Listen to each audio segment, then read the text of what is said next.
ॐ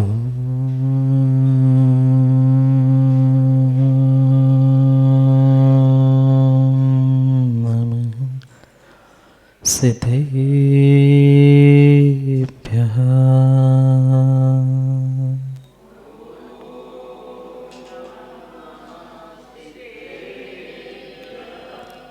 श्रीमद्परं गम्भीर स्याद्वान्मोघलाञ्छनं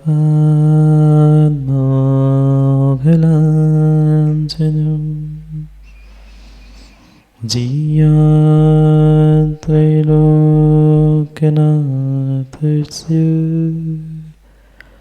शासनं जिनशासनं। जय मङ्गलबुधाणं विमलाणं नारदंसनमयारं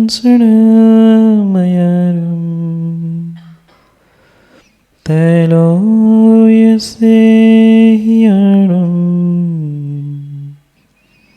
नमोऽस्यस्य वसिताणं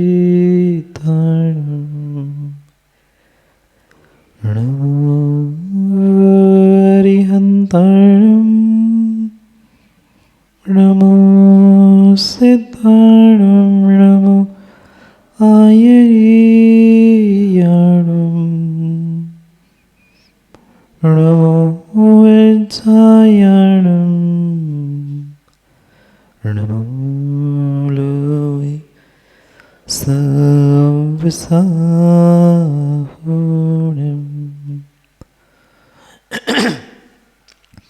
अनंत अनंत परम सिद्ध भगवान की 1008 श्री आदिनाथ भगवान की परम पूज्य आचार्य भगवान कुंद कुंद स्वामी की परम पूज्य आचार्य भगवान पट्टाचार्य गुरुवर विशुद्ध सागर जी महाराज की सनातन जैन धर्म की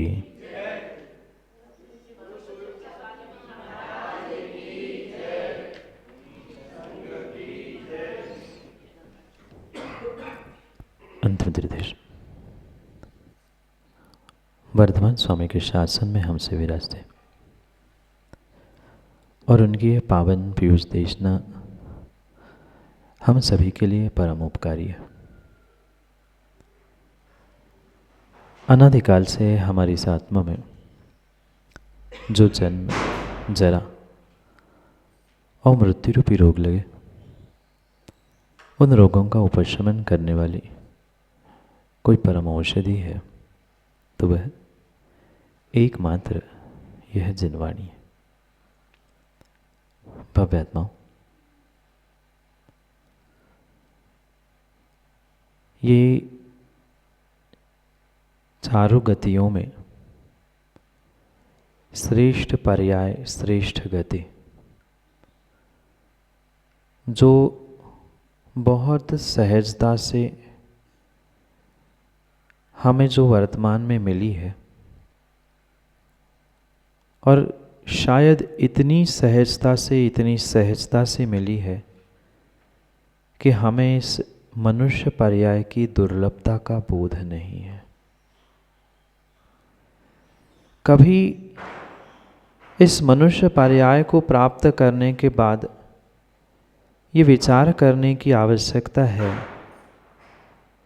कि मनुष्य पर्याय मिलने पर भी तुम क्या कर रहे हो। किसी दूसरे से मां पूछने की आवश्यकता नहीं है। हम अपने आप से ही पूछ ले। मैं आप सभी से पूछना चाहता हूं कि तुम कर क्या रहे हो। जो आज तक हमने जीवन जिया, 40, 50, 60, 70, जो भी उम्र, जो भी आयु प्राप्त की है, मैं पूछना चाहता हूँ आपने क्या क्या प्राप्त किया। क्या मात्र धन दौलत, विषय कषाय, राग द्वेष, इसके लिए ही मनुष्य पर्याय प्राप्त की थी? नहीं थी।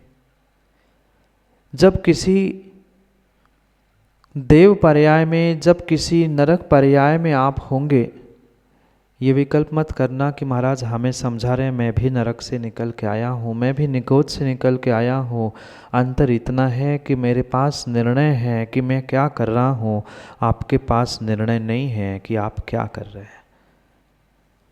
और वही निर्णय मैं आज कराना चाहता हूँ कि तुम क्या कर रहे हो, किसके लिए जी रहे हो और किसके लिए मर रहे हो। कभी तो जीते जी विचार कर लो। उस तिर्यंच पर्याय में, नरक पर्याय में, देव पर्याय में भी जब जब जीव पहुंचता है तब तब विशेष करके नरक और देव पर्याय में अवधि ज्ञान के माध्यम से जानता है कि अरे देखो मनुष्य पर्याय में ऐसा ऐसा होता है, मैं भी कभी मनुष्य था, मुझे भी समझाने वाले मिले थे पर मैं समझ नहीं पाया था। उसका ही प्रतिफल मुझे इस नरकों के दुखों के रूप में मिल रहा है। स्वर्गों में भी कहने के लिए इंद्रियों के भोग है, पर जो मानसिक अशांति देवों के पास है वह अन्य किसी गतियों में नहीं है। अक्सर व्यक्ति के साथ, जीवों के साथ यही होता है। जब उसे मौका मिलता है, अवसर मिलता है, वह उस अवसर और मौके से चूक जाता है और बाद में पछताता है। जैन स्कूल वाले भैया, ऐसा व्यक्ति के साथ नहीं हुआ आज तक? जब अवसर मिलता है तो अवसर से चूक जाता है और बाद में फिर पछताते रहता है, महेंद्र जी चिड़िया चुग गई खेत। अब पछताने से क्या होता है, जब चिड़िया चुग जाती है खेत, फिर किसान बार बार अपने आप को कोसता है, अरे मैं थोड़े समय से जाग जाता, थोड़े पहले मेहनत कर लेता। अब तो चिड़िया चुग गई, अब तो चिड़िया चुग गई। माँ समय की चिड़िया, एक एक समय, एक एक क्षण, एक एक अवसर तुम्हारे जिंदगी का चुग रही है। ये क्यों हम भूल रहे हैं? एक एक समय हमारे मनुष्य पर्याय का बेशकीमती है, और वही समय हम कहाँ लगा रहे हैं और क्या प्राप्त करके हुए अगले पर्याय में जाने वाले हैं, ये सोचने समझने की आवश्यकता है। उस देव पर्याय में, नरक पर्याय में भी वह जीव तड़पता है, मैं भी कभी मनुष्य बनूंगा, मैं कभी परमात्मा की पूजा करूंगा, मैं कभी निर्ग्रंथ को दाद दूंगा, मैं कभी परमात्मा साक्षात बनने का प्रयास करूंगा। ये कौन सोचता है? ये कौन सोचता है? मनुष्य नहीं, देव और नरक पर्याय में जन्म लेने वाला जीव, जहां आप भी पहुंचे हैं, हम भी पहुंचे हैं। क्या चतुर्गति भ्रमण किसी जीव ने आज तक पूरा नहीं किया? चतुर्गति क्या, पंच परावर्तन क्या, 84 लाख योनियों में भटकते भटकते, एक नहीं, दो नहीं, तीन नहीं, सैकड़ों नहीं, अनंतों बार पंच परावर्तन, चतुर्गति, 84 लाख योनियों में जीव भटकते भटकते भटकते ये महान महान दुर्लभ मनुष्य पर्याय में जन्म ले रहा है। पर शायद आज के इंसानों को आज के धर्मात्माओं को न धर्म की, न सच्चे देवशास्त्र गुरु की, और सच्चे देवशास्त्र गुरु धर्म तो एक किनारे रख लो, मैं तो पुनः कह दूं मनुष्य पर्याय की भी आप लोगों को कीमत कदर नहीं है। कितनी दुर्लभ ये मनुष्य पर्याय हमें मिली थी।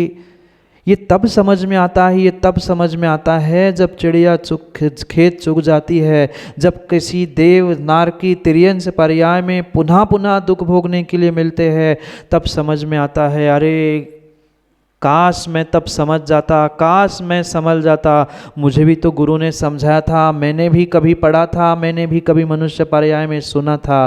पर माँ कब समझ में आता है?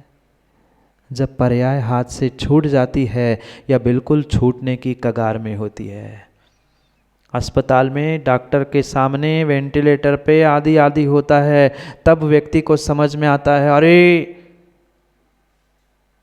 मैं थोड़ा सा समझ जाता, थोड़ा सा मन लगाकर सच्चे देवशास्त्र गुरु की आराधना, पूजन, दान आदि धर्म क्रियाओं से जुड़ जाता। मैं ये नहीं कह रहा हूँ कि आप करते नहीं हैं, करते तो बरसों से और भवों से करते आए हैं, पर आज तक उसका रिजल्ट मिला? बोलो हाँ। नहीं मिला। नहीं मिला, जंगल में किन्हीं दो जीवों ने बड़गान करके आहार दान दिया, वो मोक्ष चले गए, रुके नहीं अपने लिए, वे चले गए। जंगल में पड़गान करके आहार दिया और एक बार आहार दिया, वे चले गए। एक बार सिद्ध चक्र विधान किया, उनका कुष्ठ दूर हो गया। आपने तो एक आध दो बार तो नहीं किए होंगे ना। हर अष्टानेका में करते महाराज हम तो, पर सर दर्द भी कम नहीं हो रहा है, घर की टेंशन तो कम नहीं हो रही है। हो गई? नहीं हुई, नहीं हुई, नहीं हुई, नहीं हुई। हम समझ नहीं पा रहे हैं, हम संभल नहीं पा रहे हैं। हमें ये प्रश्न अपने आप से पूछना है, मैं कर क्या रहा हूँ? मैं पूछ रहा हूँ आपसे, चांदवाड़ जी क्या कर रहे हैं आप? 60, 70, 75 के तो हो गए ना? क्या किया? एक बार दान दे के, एक बार पूजा करके उन्होंने मोक्ष का टिकट कटा लिया। हम तो जन्मों जन्मों से कर रहे हैं, हमारा कुछ क्यों नहीं हो रहा? क्योंकि भावों की वो विशुद्धि हमारे पास नहीं बची है, वह श्रद्धा व समर्पण हमारे पास नहीं बचा है। जो भी कार्य कर रहे हैं, चाहे घर का, गृहस्थी का, व्यापार का, दुकान का, धर्म का कोई भी कार्य क्यों ना कर रहे हैं, प्रत्येक कार्य में मात्र और मात्र दिखावा करते हैं। कहते कुछ है और करते कुछ है। अरे कहने से पहले हम सोचे भी, जो हम कह रहे हैं वो हम कर पा रहे हैं कि नहीं कर पा रहे हैं। अगर कह रहे हैं तो कहने से पहले सोच ले, और कर रहे हैं तो करने से पहले भी सोच ले कि हम कह रहे हैं, कर रहे हैं, तो क्या सही में जैसा कह रहे हैं वैसा कर रहे हैं, या जैसा कर रहे हैं वैसा कह रहे हैं। आज यही विडंबना हमें सर्वत्र दिख रही है। व्यक्ति कहता कुछ है और करता, बोलो ना, मौन है आप लोगों का? मौन है आप लोगों का? कहता कुछ है और करता कुछ है। और कहता कुरना की तो, धर्म की तो छोड़ दो, मैं पुनः कह रहा हूँ, धर्म की एक क्षण के लिए छोड़ दो। आजकल तो लड़की दिखाते कुछ है और शादी किसी, देखो आप लोग जानते हैं सब कुछ, मतलब करते हैं तो करते ही है। दुकान में माल कुछ दिखाते हैं और पैकिंग करके पहुंचता घर में कुछ और ही है। धर्म स्थानों में भी हमारी परिणति परिणाम भी यही है। हम भगवान से कह रहे हैं, भगवान मोक्ष फल प्राप्ताय, सड़ी सी बादाम निरोपा में ती स्वाहा, अक्षय अखंड पद प्राप्ताय, अक्षत टुकड़े टुकड़े में निरोपा में ती स्वाहा, क्षुधारोग निवारणाय, इतनी सी चटक निरोपा में ती स्वाहा। ये छल नहीं है? बोलो ना। हम कहते कुछ है और करते कुछ और ही है। फर्क क्या मिलेगा? फल क्या मिलेगा? फल क्या मिलेगा? ये क्या मायाचारी नहीं है? ये क्या मायाचारी नहीं है? हमने तो देखा, एक खारक के 10 टुकड़े करके मोक्ष फल प्राप्त है। अरे टुकड़ों में मिल रहा है मोक्ष। क्या स्थिति है? हम थोड़ा सा विवेक तो रखें। हम क्या कर रहे हैं? दुनिया को दिखाने के लिए तो हम सोले के वस्त्र पहन के घूम रहे हैं, आगे पीछे दूसरों को डांट रहे, देख नहीं रहा मैं सोले में हूं। अरे तू सोले में है तो तू अपनी शुद्धि, अपने कपड़ों का, अपने का तो ध्यान रख। दूसरों को डांटने से, फटकारने से तेरा सोला बचने वाला नहीं है। ऐसा नहीं होता ना घरों में माँ? कोई बच्चा बालक दौड़ के आ गया तो उसको चमकाते, सोले में, समझ में, दूर भाग। अरे अपनी सुरक्षा करो, अपनी व्यवस्था बनाओ। हमारे परिणाम, हमारी परिणति ही हमारे लिए कर्म बंध के लिए, कर्म उदय के लिए निमित्त बनने वाले हैं। दूसरा कोई कभी भी साथ देने वाला नहीं है। भगवान आएंगे? कोई गुरु चल के आएंगे? नहीं आएंगे। कोई साथ देने वाला नहीं है। घर का सगा साथ नहीं देगा। कल भी समझा था, जो 24 घंटे पड़ोसी बनकर साथ रह रहा है ना आत्मा के, वो शरीर भी समय आने पर साथ छोड़ देता है। सब कुछ खाना पीना, तेल, सब कुछ दवाई, सब कुछ शरीर के लिए की, पर समय आने पर जब शरीर भी धोखा दे सकता है, हम किससे उम्मीद बना के रख रहे हैं? घर, पड़ोसी, समाज, नहीं, हम अपने लिए जीना सीख ले, हम अपने लिए जीना सीख ले। पुनः पुनः पुनः पूछ रहा हूँ, तुम क्या कर रहे हो? कभी विचार किया? कभी विचार किया आप क्या कर रहे हो, किसके लिए कर रहे हैं, क्यों कर रहे हैं? जो कर रहे हैं उसका फल किसको मिलने वाला है जानते हैं ना? पर महाराज यही तक ही जानते हैं, यहाँ से जाने पर सब भूल जाते हैं। यहाँ से जैसे ही बाहर निकलते हैं सब भूल जाते हैं। वही मायाचारी, वही राग, वही द्वेष, वही छल वही कपट, वही झूठ। नहीं बोलते ना? आप लोगों की नहीं कह रहा हूँ, करने वालों की कह रहा हूँ। हम विचार भी तो करें कि दुनिया को दिखाने के लिए तो हमने धर्मात्मा का पोशाक पहन के रखा है, पर धर्मात्मा का मात्र पोशाक पहनने से, धर्मात्मा का मात्र परिधान प्राप्त करने से कभी कभी कभी काम होने वाला नहीं है। धर्मात्मा के परिणाम भी तो चाहिए। परिधान पहन लिए ना, प्रतिदिन सोले के परिधान पहनते हैं, पर ऐसे सोले के परिणाम कभी होते हैं? नहीं होते, नहीं होते, नहीं होते। हमारा मन कुछ कहता है, हमारा वचन कुछ कहता है, और शरीर से हमारी कोई अन्य ही क्रियाएं होती है। मायाचारी का फल माँ क्या मिलता है? मायाचारी का फल क्या मिलता है जानते हैं ना? माया तिर्योग्यो नस्य। मायाचारी से तिर्यंच तिर्यंच तिर्यंच ही पर्याय मिलती है। आप कितने पुण्यात्मा हो माँ, कितने पुण्यात्मा, कितने कितने पुण्यात्मा हो कि आपको मनुष्य पर्याय मिली, बेशकीमती मनुष्य पर्याय मिली। पर मनुष्य पर्याय, मनुष्य आयु का बंध करने के बावजूद भी कहीं न कहीं मायाचारी छल कपट किया था। इसका फल मनुष्य श्रेष्ठ पर्याय मिलने पर भी स्त्री बनना पड़ा। दुख नहीं है ना स्त्री पर्याय में? 1 2 4 6 कितने गिनाए, कितने गिनाए, कितने गिनाए? कोई पूछे अगली पर्याय में पुनः स्त्री बनना है तो हाँ कहोगे ना? हाँ कहोगे ना? हाँ कि ना? कोई स्वीकार नहीं करेगा, कोई स्वीकार नहीं करेगा। पर फिर भी हम अपनी करतुती, अपने परिणाम, अपनी परिणति से क्यों नहीं बाज आते हैं? क्यों नहीं अपने आप को संभलने का, समझाने का प्रयास करते हैं? बहुत बड़ी भूल, बहुत बड़ी भूल, और बहुत बड़ी भूल मनुष्य बनने के बावजूद भी हम करते करते और करते ही जा रहे हैं। क्या कर रहे हैं? क्या कर रहे हैं प्रदीप जी आप?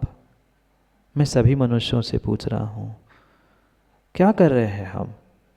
किस लिए हमें मनुष्य पर्याय मिली थी? हमें धर्मात्मा बनने के लिए मनुष्य पर्याय मिली थी, हमें परमात्मा बनने के लिए मनुष्य पर्याय मिली थी, मुझे अंतरात्मा बनने के लिए मनुष्य पर्याय मिली थी।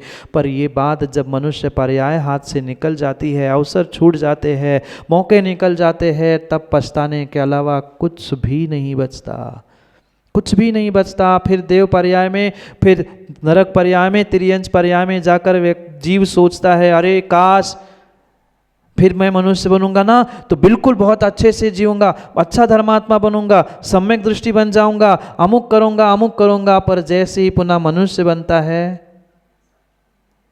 जैसे ही पुनः मनुष्य बनता है, जैसे थे वो परेड वगैरह में देखा होगा ना, अपने अटेंशन जैसे थे, सावधान और विश्राम, ऐसी स्थिति है। पुनः आ गए विश्राम, पड़ गए ढीले।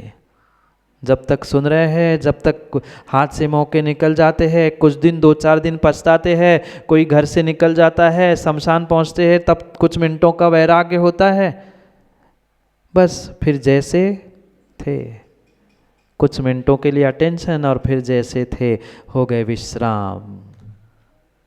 विश्राम मत करो, सावधान रहो, हर पल हर पल, हर क्षण, हर समय ये बेशकीमती मनुष्य पर्याय का सावधानता से जीने का प्रयास करो। पल पल अपने आप को पूछो, दूसरों को पूछने मत चले जाना। नहीं तो महाराज ने कहा था, महाराज ने पूछा था तुम क्या कर रहे? हम सबसे पूछ रहे तुम क्या कर रहे, तुम क्या कर रहे?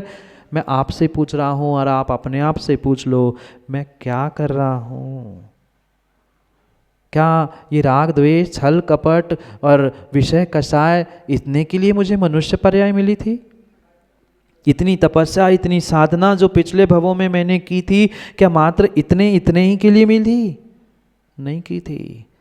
हर जीव जब दुर्गतियों में भटकता है, दुर्गतियों के दुखों को भोगता है, पुनः पुनः पुनः वो यही सोचता है कि मैं जब मनुष्य बनूंगा ना तो मैं ऐसा करूंगा। हर बेटा यही सोचता है, मैं अगर पिताजी होता ना, मैं अगर माँ होती ना। सोचा होगा माँ कभी पुराने दिनों की याद कर लेना, कोई दूध का धुला नहीं बैठा है। सबके जीवन में एक ऐसी उम्र का समय आता है, उस उम्र में हर किसी को लगता है कि मैं अगर माँ होती, मैं पिता के यहाँ होता, मैं गुरु के यहाँ होता ना, मैं तो। पर जब माँ, पिता और गुरु तुम स्वयं बनो ना, तब पता चलता है कि प्रैक्टिकल जीना क्या होता है। पता चला माँ बनने के बाद ना, जब तक बेटी थे, जब तक बेटा थे, तब तक बात समझ में नहीं आती। तब तक यानी बात समझ में नहीं आती। उस स्थान पर पहुंचने के बाद ही समझ में आता है कि जीवन कैसा होता है, कैसे कैसे किस प्रकार से हमें सबको संभालते हुए जीना होता है। माँ बोलो ना, समझ में आया ना? विवाह के बाद भी जब संतान जन्म लेती है, माँ बनती है माँ, तब और समझ में आता है कि सबका भी ध्यान रखना पड़ता है, अपना भी रखना पड़ता है, अपनों का भी रखना पड़ता है। पर कब समझ में आया? जब व्यक्ति उस स्थान पर पहुंचता है। ये तो कहावत आपने सुनी होगी, दूर के, अरे जानते हैं आप लोग? कितने ज्ञानी बताओ। ये हर कोई जानता है, दूर से बहुत ढोर सुहावने लगते हैं। देवगति, नरक गति, तिर्यंत गति से मनुष्य गति। हम जाएंगे तो बिल्कुल धर्म करेंगे, इसके अलावा कुछ नहीं करेंगे, झूठ नहीं बोलेंगे, ये नहीं करेंगे, सब सोचता है। पर जैसे ही वहां पहुंचता है सब भूल जाता है। यहाँ बैठे बैठे भी बहुत सारे लोग निर्णय करते, बस महाराज अब आज से तो बिल्कुल आप जैसा कह रहे वैसा ही करेंगे। पर जैसे ही यहाँ से बाहर जाते हैं और कोई ना कोई कान खाने वाला, कोई ना कोई कन खजुरा मिल जाता है, काम, अरे महाराज का तो काम ही है, महाराज तो कहते रहते, हमें तो अपने हिसाब से जीना है। हो गया कल्याण। हमें विवेक पूर्वक अपने इस मनुष्य पर्याय का सदुपयोग करना है। एक नहीं, दो नहीं, तीन नहीं, 50-100 अवसर हमें पल पल मिलने की संभावना है। पर क्या करें? पुण्य तो पुनः पुनः साथ दे रहा है, पर हमारा पुरुषार्थ कहीं ना कहीं माँ कम पड़ रहा है। पुण्य में कमी है? बिल्कुल नहीं है। वर्तमान के पंचम काल के इस काल का जैसा समय शायद भूत में नहीं था और भविष्य में भी आए भरोसा नहीं है, बिल्कुल नहीं है। कई किलोमीटर जाना पड़ता था साधु के दर्शन करने के लिए, आहार देने के लिए, जिनवाणी प्रवचन सुनने के लिए। आज सब कुछ घर बैठे मिल रहा है, पर फिर भी हमें 50 बार विचार करना पड़ता है। क्यों? क्योंकि अभी तक मेरे पास ये निर्णय नहीं है, मैं क्या कर रहा हूँ, क्यों कर रहा हूँ और किसके लिए कर रहा हूँ। है निर्णय? नहीं है। ये तो कहने की बातें महाराज जी। अब घर है, परिवार है, समाज है, जिम्मेदारी है, तो सबके लिए करना पड़ता है। ये मात्र कहने की बातें है। कोई किसी के लिए कुछ नहीं करता, कोई किसी के लिए कुछ नहीं करता है। हमें अपने लिए तो कभी ना कभी विचार करने की आवश्यकता है कि हम क्या कर रहे हैं। क्या मनुष्य पर्याय की आपको इतनी भी कीमत नहीं है? सच्चे देवशास्त्र गुरु की इतनी भी कीमत नहीं है जितनी धन दौलत, रुपया, टका, पैसों की है? नहीं है। आज के मात्र और मात्र धर्मात्मा दिखाने वाले हो चुके हैं, ढोंग के हो चुके हैं। ढंग के धर्मात्मा को ढंग धर्म का पता ही नहीं है। रोज प्रतिदिन पूजन पाठ अभिषेक इतना कर लेना, दान भी कर लेना मौका मिलने पर, ये मात्र आप धार्मिक हो ये बताने की क्रियाएं है। अंतर समझना प्रदीप भाई, दोनों शब्दों में धार्मिक होना और धर्मात्मा होना, इसमें जमीन आसमान का अंतर है। आज हर श्रावक धार्मिक तो है, धर्म से जुड़ने का प्रयास भी कर रहा है, पर अभी तक वह धर्मात्मा नहीं बन पाया। अभी तक वह धर्मात्मा नहीं बन पाया। धर्मात्मा सच्चा वही वही वही होता है जो धर्म के सही मर्म को समझते हुए मौकों का, अवसरों का फायदा उठाना जानता है। हम भी तो उठाते महाराज जी अवसरों का फायदा, उठाते ना। हम भी जानते हैं कब किसका फ़ायदा उठाना, मौके का फ़ायदा उठा के हम अपना काम, अपना उल्लू सीधा करना जानते हैं। पर मैं वो अवसर उठाने की बात, वो मौके का फ़ायदा उठाने की बात नहीं कर रहा हूँ। मैं मनुष्य पर्याय के बेशकीमती मौके जो हमें मिले हैं वो शायद पुनः मिले, ज़रूरी नहीं है। शायद पुनः मिले ज़रूरी नहीं है। इसलिए जो मिला है, मैं तो कहता हूँ 1 मिनट भी हमें धर्म ध्यान करने के लिए समय मिला है तो वह 1 मिनट भी हमारे लिए बहुत बेशकीमती है। तुम्हारे लाखों करोड़ों अरबों खरबों एक किनारे रख लेना झांझे जी, पर 5 मिनट भी किसी निर्ग्रंथ साधु का सानिध्य मिला है वो तुम्हारे करोड़ों अरबों से भी बहुत अधिक है। पर हमें कितना समय माँ मिलता है, हम कितने इस मनुष्य पर्याय के मिले हुए बेशकीमती समयों को अपने स्वयं के कल्याण के लिए, परमात्मा नहीं कम से कम अंतरात्मा बनाने के लिए, सम्यक दृष्टि बनाने के लिए लगा पा रहे हैं कि नहीं, इसका विचार करो, इसका विचार करो, इसका विचार करो, इसका विचार करो। हम क्या कर रहे हैं? पुनः पुनः मैं 50 नहीं सैकड़ों बार आज पूछूंगा, घर में जाके एक आध बार ये तो विचार आ ही जाए। जब पाप करेंगे, जब छल कपट करेंगे, जब झूठ बोलेंगे, जब मायाचारी करेंगे, तब अपने आप से ही पूछ लेना, हे तू क्या कर रहा है? तू क्या कर रहा है ज्ञानी? तू क्या कर रहा है? क्या कर्म बंध नहीं होगा? होगा होगा और होगा। फिर कर्म उदय में आता है तो गंगा जमुना और कई बार जहर की पुड़िया, रेल की पटरी, पता नहीं क्या क्या दिमाग में आ जाता है। पर जब करतूती की थी तब कहाँ सो रहे थे? तब कहाँ सो रहे थे? कहाँ सो रहे थे? ज्ञानियों ध्यान रखना, ये मनुष्य पर्याय मात्र मात्र और मात्र निर्ग्रंथ अरहंत बनने के लिए ही मिली है। वर्तमान में नहीं बन पा रहे अरहंत तो कोई बात नहीं है, निर्ग्रंथ बनो। और मैं कह रहा हूँ निर्ग्रंथ भी नहीं बन पा रहे हो पर कम से कम सच्चे धर्मात्मा बनकर निर्ग्रंथ की सेवा, अरहंत की सेवा करने में तो तत्पर हो जाओ। महाराज समय नहीं है, बाकी सब कुछ है। समय नहीं है, बाकी सब कुछ है। आपको क्या है? आपके आगे नहीं पीछे है कि ना? ऐसे ही सोचते बहुत सारे। महाराज को क्या है, कहने में क्या जाता है? महाराज के ना आगे ना पीछे ना, उनकी सब व्यवस्था तो हमें करनी है। वे आके खड़े हो जाते हैं अंजलि बांधकर, आहार तो हमें बनाना है, पड़गान तो हमें करना है, पैसे तो हमें कराने। नहीं, ये भूल जीवन में कभी कभी मत कर लेना, कभी मत कर लेना। जिनका जैसा पुण्य का नियोग होता है उनके पुण्य के नियोग से सब व्यवस्थाएं आगे पीछे हो जाती है। ये आप मत सोच के बैठ जाना।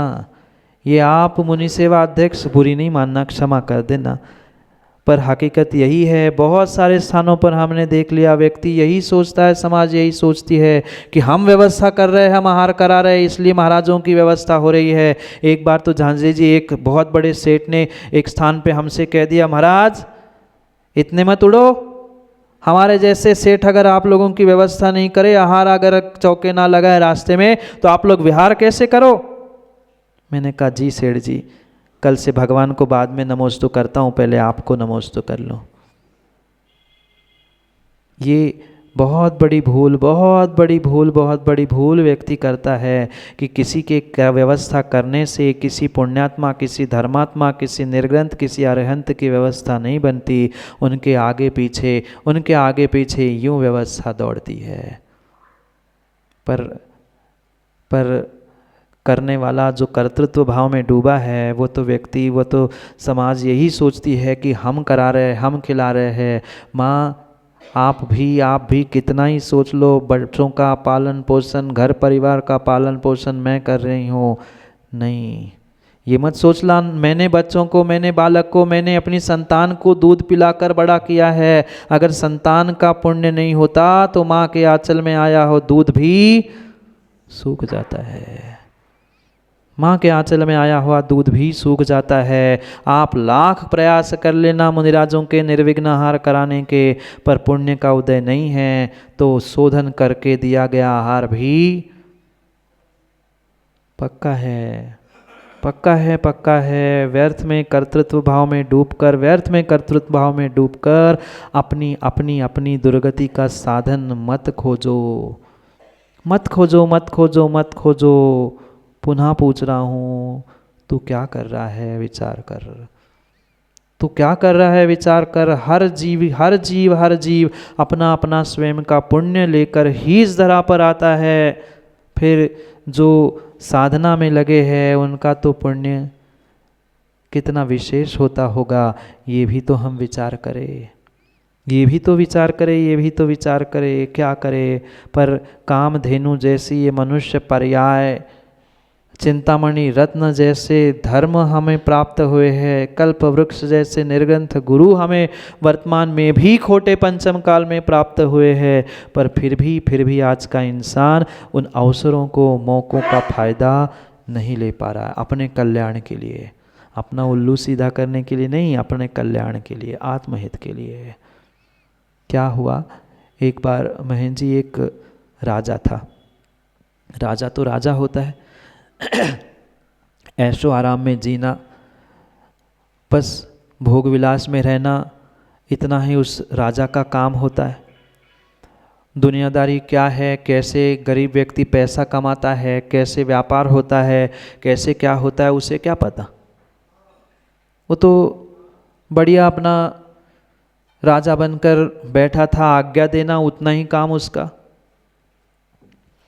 अपने राज्य कारभार को संभाल रहा था।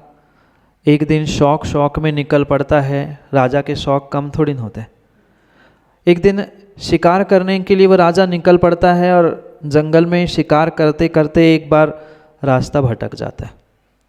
क्योंकि राजा था, किसकी सुनेगा? किसी की नहीं। मैं बड़ा, मैं राजा, मेरी आज्ञा से सब काम होना चाहिए। निकल पड़ा, जबकि सिपाही सेनापति कह ही रहे थे राजा वहाँ मत जाओ, वहाँ मत जाओ, पर मानेंगे तो फिर राजा कैसे, मुखिया कैसे? आगे निकल गया।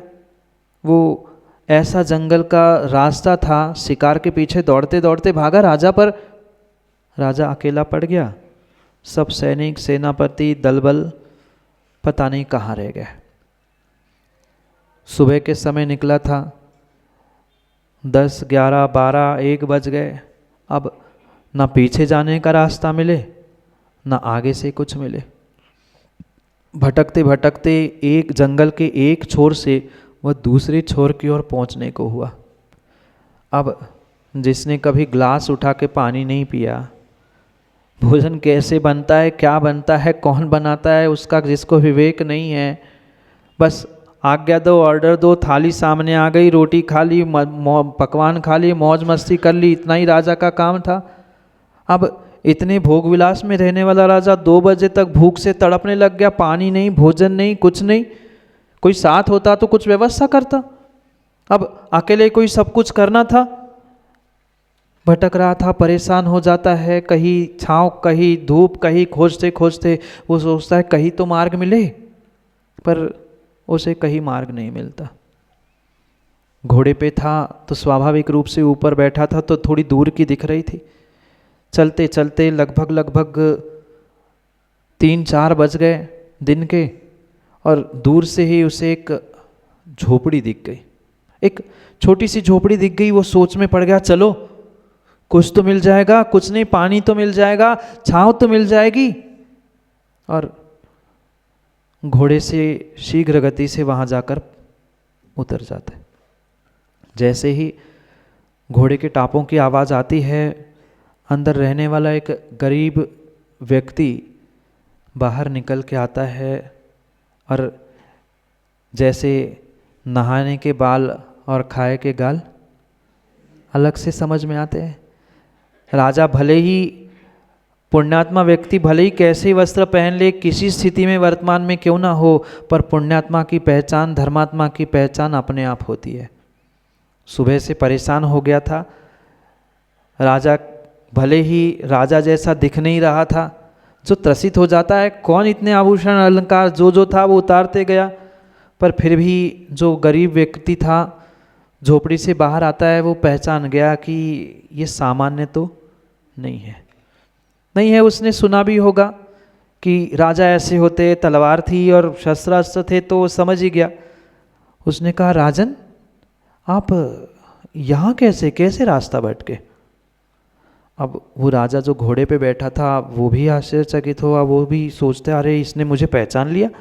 अब कोई पहचान का मिल जाए और कोई ऐसे दुख के, संकट के, कष्ट के दिनों में कोई आत्मीयता देने आ जाए, फिर तो आदमी पिघल जाता है। क्यों माँ?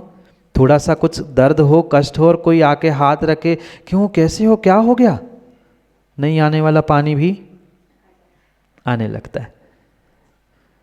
उसको जैसी सांत्वना मिलती है कि राजन है और बुला रहे हैं, वो भी खुश होता है। जो बहुत समय की भूख प्यास से तड़प रहा था, अब ये निश्चिंत हो गया कि चलो कुछ ना कुछ पानी तो नसीब हो ही जाएगा, और पूछ ही रहा है। पुनः कहता है, राजन उतरो ना, आओ, बहुत बड़ा स्थान तो नहीं है मेरे झोपड़ी में, ये छोटा सा झोपड़ा है, मैं अकेला रहता हूँ, आओ बैठो, पानी तो पियो। वो अंदर सोच ही रहा था कि चलो भगवान, पानी तो मिल ही गया। वह पानी देता है और राजा की हालत देखकर वह गरीब व्यक्ति समझ जाता है। आज बड़े व्यक्ति, बड़े धर्मात्मा समझ पाए ना समझ पाए, पर एक तिर्यंच भी सामने वाले की भाव भंगिमा समझता है। जाके देख लेना किसी के घर में अगर पालतू जानवर हो ना, तो पालतू जानवर भी उस पालने वालों को जानता है, उसके हाव भाव जानता है। और पालतू छोड़ दो, रोड पे भी घूमने वाले तिर्यंच आपके हाव भाव, आपके अगर गुस्से में हो ना, तो वो भी दूर रहते हैं। छोटा व्यक्ति था, आत्मीयता से जुड़ना जानता था। उसने तुरंत जान लिया, पहचान लिया कि अरे शायद दिन भर से परेशान हैं, अकेले भी दिख रहे हैं, भूखे होंगे।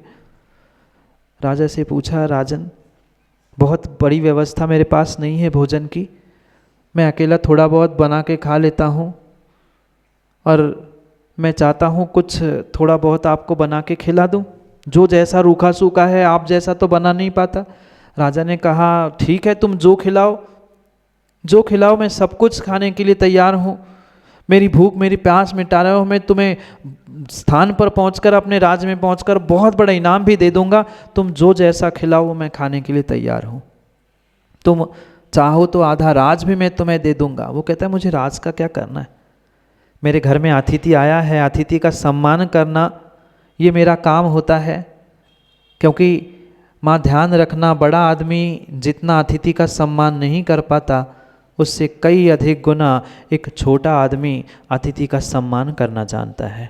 क्योंकि बड़ा आदमी अपने बड़प्पन में होता है, मैं बड़ा, मैं ऐसा, मेरी घर की व्यवस्था ऐसी, मेरी ऐसी व्यवस्था है। पर ध्यान रखना, अपनी व्यवस्थाओं से अतिथियों का सम्मान नहीं होता। अतिथि की व्यवस्था देखकर अपनी व्यवस्था बनानी होती है, तो ही उसका सम्मान होता है। वो समझदार था, गरीब जरूर था, पर सोच से गरीब नहीं था। उसका झोपड़ा जरूर छोटा था, झोपड़ी बहुत छोटी थी, पर हृदय बहुत बड़ा था। आज इंसानों के घर, मकान, स्थान बहुत बड़े हो गए हैं, पर सोच और हृदय, बोलो ना, छोटे हो गए हैं, छोटे हो गए हैं। बड़ी सोच का था। वो कहता है, राजन मुझे आपके धन वैभव का क्या चाहिए, चाहिए होता तो मैं आपको ब्लैकमेल कर लेता, पूरा ही राज हड़प लेता, क्या कर लेता कोई। हमारा तो इतना ही है, माँ बाप ने हमें इतने ही संस्कार दिए हैं कि जो अतिथि आता है, जो जैसा आता है, उनके हिसाब से हम उनका आतिथ्य करते हैं। हमने तैयारी की है, जो जैसी तैयारी होगी रूखी सूखी आप ले लेना। राजा ने भी कहा, कुछ नहीं सो कुछ ही सही, कुछ ही सही, मरने वाले को तो तिनके का सहारा होता है, ऐसी कहावत।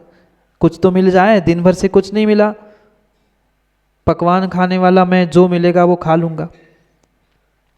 वह आधे पौन घंटा अंदर जाता है। अंदर क्या जाता है, वही थोड़ी सी एक आड़ बनाई थी भोजन बनाने के लिए, हवा ना लगे, चूल्हा आदि रखा था।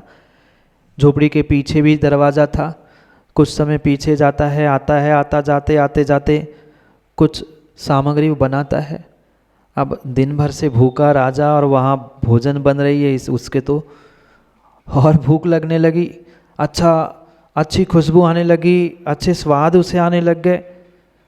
वो जैसे तैसे आधा पौन 1 घंटा और रुक जाता है। अब बहुत अच्छा तो कुछ था नहीं। वो सोचता है राजा आया है, बड़ा अतिथि है, इतने बड़े व्यक्ति है, तो अच्छा कुछ बना के खिलाए। उसके घर के पीछे एक कामधेनु थी, गाय थी। सहज सीधा सा गणित था। दूध निकाल के उसने रबड़ी, चमचम और जो दूध के मीठे बना सकता था वो मीठा बनाया उसने और राजा के सामने रखा। अब भूखे व्यक्ति को तो सूखी रोटी भी अच्छी लगती है और फिर रबड़ी, चमचम, दूध, पेड़ा, मलाई और ये सब कुछ देखकर तो और मुंह में पानी आ गया। सब कुछ उसने खा लिया और इतना खुश हो गया कि उसने तो ऐसी सामग्री कभी खाई नहीं थी। खाई भी होगी पर भूख लगने पर खाने का आनंद और बिना भूख के खाने का आनंद अलग ही होता है। भूख लगने पर तो सूखी रोटी भी ज़्यादा अच्छी लगती है। फिर पकवान रखे थे, वो तो मिठाई रखी थी। जैसे ही पेट भर खाता है, पानी पीता है, खुश होता है, वो कहता है भाई ये बात मुझे समझ में नहीं आई। मैं इतना बड़ा राजा, इतने बड़े रसोइया मेरे पास लगे हैं, पर इतनी सुंदर सामग्री मैंने आज तक नहीं खाई। तुम एक काम करो कि तुम ये सामग्री कहाँ से लाए बताओ, कैसे बनाई, किसने दूध दी ये सामग्री तुम्हें दी बताओ। अब वो सीधा साधा गरीब व्यक्ति क्या जाने, दुनिया की बातों में आ गया, उस राजा की बातों में आ गया। उसने कहा कुछ नहीं, वो एक मेरी कामधेनु है, उस कामधेनु ने दिए। यही कहते ना, घर में आज बच्चों से भी पूछ लेना कि बेटा दूध किसने दिया, तो ये कहता है दूध वाला आया था उसने दिया। बेटा तो यही कहेगा दूध वाले ने दिया। तो उसने भी सहजता से कह दिया ये सामग्री कामधेनु ने दी है। अब कहने का उद्देश्य ये था कि उससे मैंने दूध लिया, दूध को पकाया, फिर ऐसा किया। वो इतना सारा क्यों कहे, सीधी सी बात उसने कह दी कि ये तो कामधेनु ने दी है। अब वो राजा कह रहा है कामधेनु ने दी है तो मुझे तेरी कामधेनु चाहिए। वो कहता है राजन, एकलौती गाय मेरे पास है, उससे ही मेरा दिन का गुजारा चलता है, उससे ही दूध और भोजन बना के मैं अपना दिन निकाल पाता हूँ। कहाँ क्या खरीदने जाऊँ, क्या करूँ, मैं वही दे दूँगा। तो अब राजा अपने जोश में आ गया, ताकत आ गई थी, खाया पिया था, पूरा जोश में आ गया। तो सोच लेना मैं कौन है जानता नहीं। वो कहता है जानता हूँ राजन। फिर सोच लेना अगर मेरे खिलाफ तुम कुछ करोगे मैं तुम्हें राज से निकाल दूंगा। मैं तुम्हारे साथ क्या नहीं कर सकता तुम सोच लेना, तुम्हें गाय देनी पड़ेगी। अब बेचारा गरीब व्यक्ति क्या नहीं करता, बेचारा गरीब व्यक्ति क्या नहीं सोचता। उसने सोचा कि विचार किया कि चलो राजा कह रहा है और मेरी प्राणों की नौबत आ जाएगी, उससे अच्छा है कि मैं दे दूं। राजा ने कहा मैं फ्री में नहीं लूँगा, मैं गाय तो अभी ले जाऊंगा, पर धन लेने के लिए उसके बदले में जो मैंने कहा था वो तुम्हें देने के लिए तुम्हें वहाँ आना पड़ेगा। उसने कहा ठीक है राजा, बड़े व्यक्ति कह रहे तो राजा कह रहे हैं, फिर मुखिया ही कह रहे तो क्या कहे। उन्होंने कहा ठीक है, जैसे राजन आप कहो वैसे स्वीकार है। और राजा को रास्ता दिखाने के लिए, क्योंकि दूसरे छोर पे था, वहाँ से राज का महल का रास्ता मिल जाता, उस गरीब व्यक्ति ने मुख्य मार्ग तक राजा को गाय के साथ पहुँचा दिया। सैनिक सभी जगह तैनात थे ही। सैनिक राजा गाय कामधेनु लेकर अपने राजमहल में पहुंच गए। राजा बहुत खुश था कि कल मैंने चमचम खाई, मिठाई खाई, रबड़ी खाई, ये खाया वो खाया, आज भी मैं वही खाऊंगा। जो राजा कामधेनु को ले गया था, अब ये तो पता नहीं था कि कैसे दूध निकलता है, कैसी मिठाई होती है। उसे लगा कामधेनु से कह दो, कामधेनु दे देगी, नाम ही कामधेनु। उसने बहुत बड़ी कोपर ली, परात जानते हो ना, परात ली। अब देने का स्थान तो एक ही होता है, मुख से तो लिया ही जाता है। उसने सोचा उसके पीछे रख देंगे तो कुछ मिल जाएगा, क्या पता कैसे निकालना है दूध, कैसे क्या मौके का अवसर का फ़ायदा उठाना पता ही नहीं, उसने बहुत बड़ी कोपर ली और गाय के पीछे जाकर रख दी। अब हाथ जोड़ता है कामधेनु के आगे जाके और हाथ जोड़कर कहता है, हे कामधेनु माँ, मुझे चमचम दीजिए, मुझे रबड़ी दीजिए, मुझे पेढ़ा दीजिए। अब राजा तो राजा, मात्र बड़ा हो गया, बुद्धि भी तो हो, अकल भी हो, क्या कैसे करना पड़ता है। पुनः हाथ जोड़ के कह रहा, हे गौ माँ, हे कामधेनु माँ, आप मेरी बात मान लीजिए, मैं राजा हूँ, मैं आपको प्रसन्न करना चाहता हूँ, ऐसा वैसा। 15 मिनट, 20 मिनट, आधा घंटा, राजा के पेशेंस कितने हैं, बस समाप्त हो गए। अब कोई नहीं माने, फिर आ गया जोश में, मेरी नहीं मान रही तू, मैं इतने दिन से मना रहा हूँ, इतने टाइम से मना रहा हूँ, माँ कह रहा हूँ, तुम समझ नहीं रही। उठाता है लाठी और मारने लगता है। अब बेचारी जो लाठी का मार खाएगी वो तो घबरा के 1 नंबर 2 नंबर दोनों भी उसने कोपर में कर दिया। परात में पूरा परात भर को गोबर और लघु शंका मिल गई। अब वो खुश हो गया कि चलो कुछ तो मिला, देखो सीधी सीधी बात कोई नहीं मानता, जानवरों को भी लाठी से ठीक करना पड़ता है। वो तो खुश हो गया कि देखो मुझे तो नए प्रकार का कुछ आज चमचम और रबड़ी खाने मिलेगी। परात उठाता है और भोजनशाला में, घर में, महल में ले जाता है और चम्मच डाल के मुख में जैसे ही डालता है थू थू थू करने लगता है। ये क्या है, कल कुछ खाया था, कल कुछ दिया था, कहीं ना कहीं इस गरीब ने मेरे साथ छल किया। क्या सोचता है इंसान, क्या इंसान यही सोचता है, उस गरीब व्यक्ति ने कहीं ना कहीं मेरे साथ छल कपट किया है, उसने ही धोखा दिया है, बनाया किसी और से था, लिया किसी और से था और पकड़ाई कोई और है। कहते हैं मोक्ष फल प्राप्त है और चढ़ाते भगवान भी तो शायद ऐसे ही ना सोचते होंगे। वे सोचते नहीं, बहुत अच्छी बात है, पर वो भी यही सोचने पड़ गया कि कहीं ना कहीं उसने मेरे साथ छल कपट किया है। कहता कुछ है और देता कुछ है, दिखाता कुछ है दुकान में और बेचता कुछ है। गुस्से में वो पुनः एक बार जाता है, लाठी लेके और पीटता है। 1 दिन, 2 दिन, 3 दिन, 3 दिन जब उस गाय को पीट पीट के बेचारी ना खाना पीटना, उसने कभी देखा ही नहीं, खुले जंगल में रहने वाली वो गाय त्रस्त हो गई, परेशान हो गई, दूध देना बंद, खाएगी नहीं तो निकलेगा क्या, कुछ भी, सब कुछ बंद हो गया। अब 3 दिन बाद राजा ने उस गरीब व्यक्ति को बुलाया और कहा बुला के कि भाई तू पैसे लेने आया, ये क्या है, तूने मेरे साथ छल कर दिया। खूब सारी उसको सुना दी, ये नहीं, ऐसा नहीं, वैसा नहीं, ऐसा करना चाहिए था। वो तो हाथ जोड़कर खड़ा था।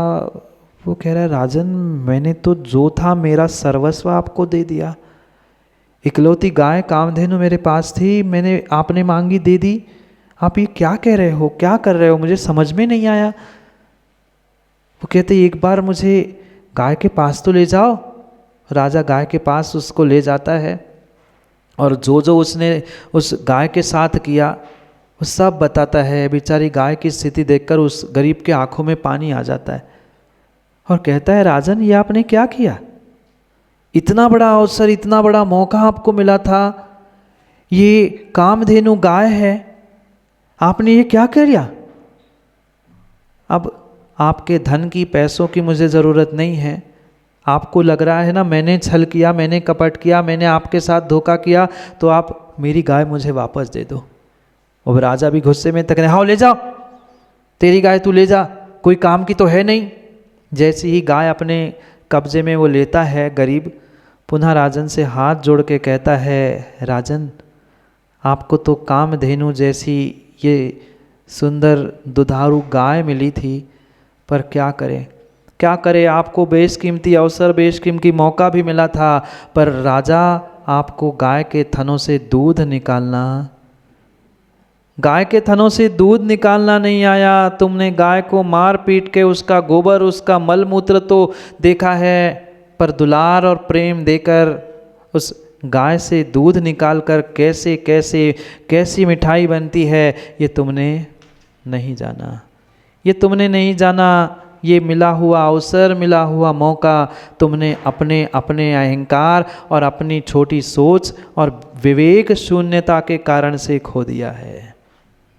क्या कहा छोटे से व्यक्ति ने? तुम अपनी विवेक शून्यता के कारण से मिला हुआ अवसर और मिला हुआ मौका खो चुके हो। अब मैं कुछ हो जाए, तुम पूरा राज भी दोगे ना, तो भी मैं एक कामधेनु गाय तुम्हें वापस नहीं दूंगा। वह पकड़कर कामधेनु को, गाय को लेकर चला जाता है। मिला हुआ अवसर राजा चाहता तो रोज दूध निकाल कर कितने सुंदर सुंदर सुंदर सुंदर मिष्टान्न बना के खा लेता, पर जिसकी जैसी सोच और जिसका जितना पुण्य। स्थिति यही है मनुष्यों, ज्ञानियों, स्थिति यही है। मनुष्य पर्याय जैसी, जैन धर्म जैसी, सच्चे देव शास्त्र गुरु जैसी कामधेनु गाय एक के बाद एक सुंदर अवसर मिल रहे हैं, पर क्या करें, हम दूध निकालकर मिठाई बनाना ही नहीं जानते, अवसर मौके का सदुपयोग करना ही नहीं जानते, बाद में पछताते हैं अब चिड़िया चुग गई। कितने ही कुछ कहते रहना, अब चिड़िया चुगने के बाद पुनः खेत अगली फसल जब लगाओगे, जब आएगी तब देखे जाएगी जो हाथ से निकल गया। हाथ से निकल गई मनुष्य पर्याय, हाथ से निकल गया अवसर, हाथ से निकल गया मौका, चाहे कितना ही मुड़ के पलट के देख लेना, पुनः मिलने वाला नहीं है, पुनः मिलने वाला नहीं है। घर जाने का अवसर आ गया है, जाओ। रेत के भांति पकड़ी हुई वह आयु एक एक क्षण, एक एक समय छूट रही है। छूटने से पहले इतना निर्णय कर लो, तू क्या कर रहा है? अपने आप से ही पूछ लो, मैं क्या कर रहा हूँ? एक नहीं, कई अवसर, कई मौके हमें मनुष्य पर्याय में मिले हैं, पर कितना उसका सदुपयोग करते हुए उस मनुष्य पर्याय को हम सार्थक करने का प्रयास कर रहे हैं। सोच विचार करके फिर घर चले जाना तो है ही, सबको जाना है, जो आया है उसे जाना है। कोई आज जाएगा, कोई कल जाएगा, कोई कभी जाएगा, पर जाना सबको है। आप लोगों को नहीं जाना, हमें तो जाना है, हमें तो पक्का जाना है। पता नहीं कब कौन चला जाए, कोई आज, कोई कल, कोई परसों, कोई नरसों।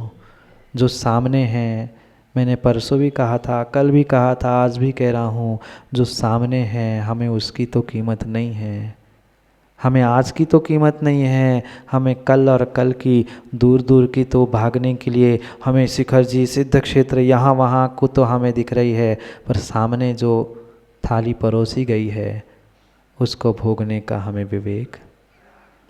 जाओ, समय हो गया है, क्या करें। घड़ी किसी के लिए नहीं रुकती। कोई कितना ही किसी के साथ छल कपट कर ले, पर समय के साथ, आयु के साथ, कर्मों के साथ किसी की कोई छल कपट नहीं चलती। समय पर कर्म उदय में आएंगे और कर्म उदय आने पर समय बदल जाएगा, ये भी पक्का है। जाओ, समय पर पुनः समय मिलेगा, पुनः मौका, पुनः अवसर मिलेगा तो समय पर, समय की बात के लिए समय पे मिलते हैं, क्योंकि समय पे किया गया काम समय को दिलाता है। बोले भगवान महावीर स्वामी।